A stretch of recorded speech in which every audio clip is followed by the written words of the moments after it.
আসসালামু আলাইকুম এভরিওয়ান। আমি মনির রহমান চলে আসলাম নতুন একটি ভিডিও নিয়ে।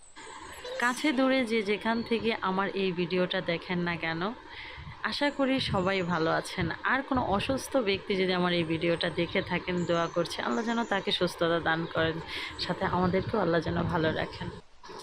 আজকের ভিডিওটা আসলে তেমন কিছু না, তো আজকে নতুন একটি চ্যানেল খুলেছে, আপনাদের সাথে পরিচয় হব, তাই এই ভিডিওটা মেক করলাম। আর আমার এই ভিডিওটা যে যেখান থেকেই দেখছেন না কেন, অবশ্যই একটু আপনার মূল্যবান কমেন্ট করে জানাবেন যে আপনি আমার এই ভিডিওটা দেখছেন, আর সেই কমেন্টটা আমি ভিডিওতে উল্লেখ করব ইনশাআল্লাহ। আশা করি আপনাদের সবার সাথে পরিচয় হয়ে ভালোই লাগবে। আর আপনাদের কাছে অনুরোধ থাকবে আমার এই পথ চলাতে আল্লাহর রহমতে ইনশাআল্লাহ আপনারা সবাই আমার সাথে থাকবেন এবং আমাকে সাপোর্ট করবেন। আর আমিও চেষ্টা করব দুষ্টি মিষ্টি মজাতেই আপনাদের সাথে সময় কাটানোর জন্য।